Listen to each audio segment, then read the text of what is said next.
ai déjà suivi sur Internet. Vous êtes échevin ici à la ville d'Awan et l'échevin qu'on préfère, nous, à City Light TV, où vous êtes le bienvenu, c'est l'échevin qui a en charge le bien-être animal. Merci beaucoup. Alors aujourd'hui, on est ici à Awan pour cette manifestation, j'ai envie de dire fédératrice, parce que tous les gens qui sont ici se parlent, même si ce sont des gens qui viennent d'ailleurs.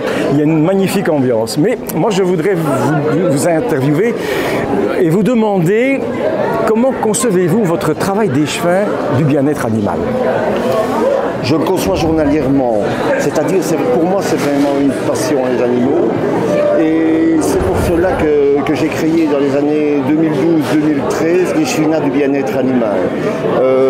À cette époque-là ça n'existait pas et ce n'était pas encore une obligation dans les communes, c'est seulement devenu une obligation pour les élections de 2018 et à cette époque-là j'étais échevin de l'environnement et j'avais été averti par une partie de la population que des chevaux étaient maltraités sur la Nationale 3 ici à Awan.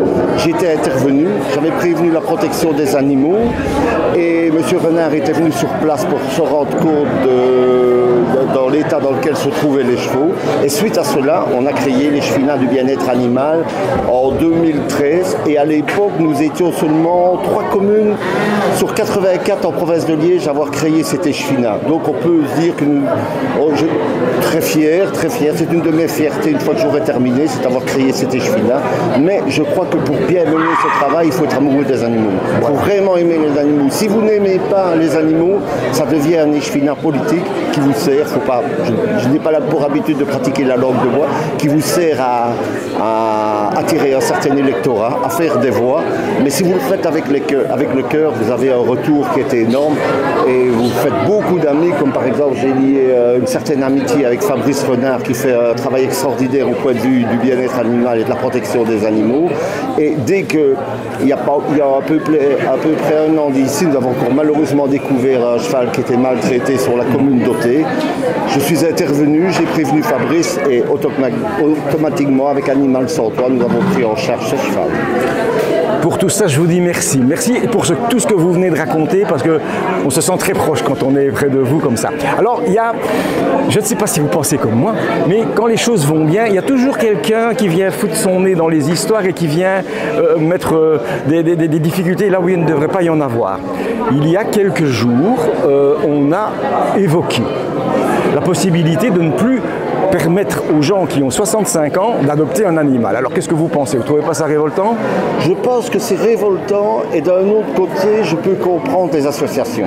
Parce que combien de personnes ne se rendent pas compte de l'animal qu'ils adoptent? Je vais prendre un exemple. Vous avez 65 ans, je suis d'accord pour adopter un animal d'un certain âge, mais à 65 ans, n'adoptez pas un Jack Russell. Exact. Qui sont montés sur ressort et qui sont ingérables pour une personne d'un certain âge, à moins d'avoir un grand terrain. Donc je comprends les associations. Parce que si c'est pour adopter un animal et le reconduire 3 semaines après parce qu'il ne convient pas, donc je veux dire, je suis 50% contre et 50% pour, dans le sens que ça doit être vraiment très très ciblé. Et on ne peut pas laisser adopter un animal par n'importe qui, il doit avoir une petite étude qui doit être faite au préalable. Voilà, vous pensez exactement ce que je pense aussi, effectivement, quand on a 65 ans et plus, on ne va pas aller chercher un chiot, parce que c'est la sociabilité, tout le travail qu'on doit faire, la propreté qu'on doit lui apprendre, etc. C'est, à mon avis, parfois trop compliqué pour des personnes âgées. Exactement, mais je vais ajouter que 65 ans, c'est encore jeune à l'époque actuelle. Exactement. Je vais dire qu'on devrait peut-être remonter la limite. Et à partir de 70 ans, je perçois mieux les problèmes qu'à 65 ans. Tout à fait, tout à fait. Maintenant, j'ai vu, je ne dirais pas la ville de la province de Liège où j'ai vu ça, ce n'était pas à la SPA de Liège, au contraire, là tout se passe bien. Mais là, j'ai assisté, malheureusement, à une dame qui avait 70 ans, qui avait perdu son chien, qui était veuve aussi depuis plus longtemps, mais qui a été amenée par sa fille au refuge. Et tout de suite, on lui a dit « Non, vous êtes trop vieille ».